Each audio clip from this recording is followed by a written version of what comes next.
What if the art of persuasion you think you know was only the surface? What if buried beneath our polished speeches and slick marketing lies a darker, older wisdom? Secrets handed down by thinkers who understood the human heart and mind long before Madison Avenue ever coined a jingle. Imagine ancient Athens or Rome, crowded marketplaces, passionate crowds, political assemblies where words meant power and survival. There were no microphones or social media, yet orators bent entire populations with nothing but their voices, gestures, and carefully chosen phrases. Their weapons were words, but not the fluffy kind. These philosophers discovered hidden levers in the human psyche and taught their students how to pull them. If you want true influence, the kind that doesn't feel like coercion but as if your audience chose you of their own will, you must learn their craft. The first secret, rhetoric is emotion disguised as logic. We like to believe we decide with reason. I bought this product because it made sense, but reason is the passenger. Emotion is the driver. Aristotle called his treatise Rhetoric the counterpart of dialectic, not because he valued logic less, but because he knew logic moves slowly while emotion moves instantly. The great rhetoricians never started with facts. They began with a story or image that stirred your gut, fear of loss, yearning for belonging, the thrill of victory. Once your heart was racing, they slipped in a fact or two to justify what you already felt. Today we call it storytelling, but the ancients taught it as the foundation of all persuasion. Next comes ethos, establishing character. Plato distrusted pure persuasion, warning against orators who'd speak beautifully without caring for truth. Yet he and his students knew you could not persuade without credibility. You build ethos by revealing small vulnerabilities, admitting a flaw, or praising the good in your listeners before asking something of them. When Cicero addressed the Roman Senate, he spoke of his own mistakes in public policy, not to undermine himself, but to show he understood the stakes and shared the Senate's values. Vulnerability isn't weakness. When used strategically, it makes you human, and humans trust other humans. Then there's pathos, mastering moods. The Stoics taught that moods are contagious. If you step into a room radiating calm, you settle the crowd. If you speak with urgency and a furrowed brow, you elevate tension.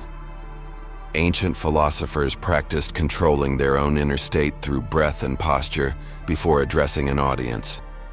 They knew a slumped posture invites indifference, an open chest and slow, measured voice invite attention.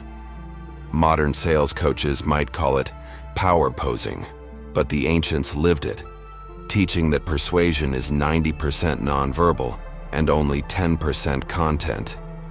Your words matter, but how you carry them matters more.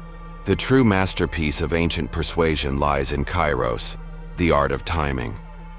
Athenian leaders waited until the crowd's energy peaked before pushing their proposals. They paused, letting anticipation build, then struck with a few well-chosen sentences that landed like blows. Xenophon, in his Memorabilia, recounts Socrates' teaching that even the wisest argument fails if you speak out of turn.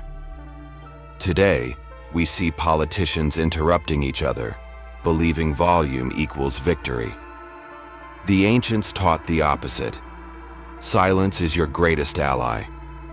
Allow a pause after a crucial point, and you let the audience's mind echo your words, embedding your message in their own thoughts. Perhaps the darkest lesson comes from the Cynics, who believed that persuasion could only be honest if it stripped away artifice. Diogenes walked barefoot, mocking social norms until his audience felt embarrassed. His message was not just in his words, but in his entire life. He persuaded by disruption, making people uncomfortable enough to question everything they took for granted. If you want to change minds today, consider that comfort rarely sparks transformation. Sometimes you must shake the foundation so the old beliefs crumble. But with great power comes great responsibility. Plato warned that rhetoric could serve tyranny if divorced from virtue. The sophists of his era were masters of winning arguments for pay, regardless of truth. Their techniques survive in clickbait headlines and manipulative ads. Our challenge is to wield these ancient secrets ethically, to align persuasion with honesty rather than deception. So how do you apply these lessons now? Start by crafting your opening like a sculptor shapes marble.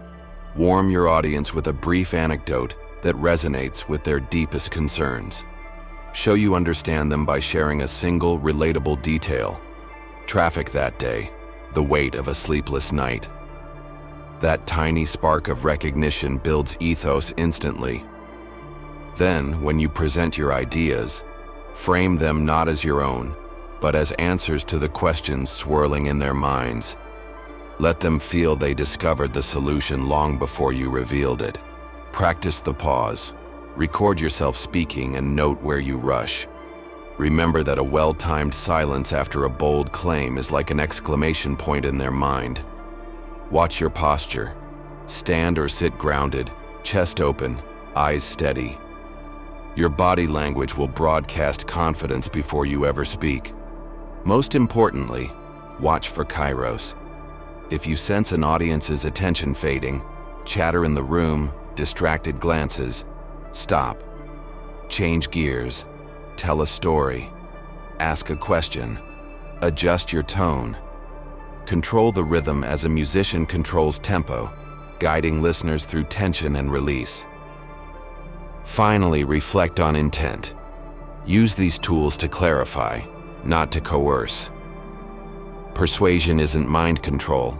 It's guiding someone from where they are to where you've already been.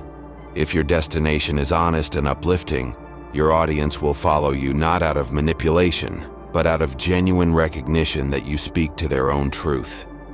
If this exploration of ancient persuasion speaks to you, subscribe for more insights from the shadowy corners of philosophy.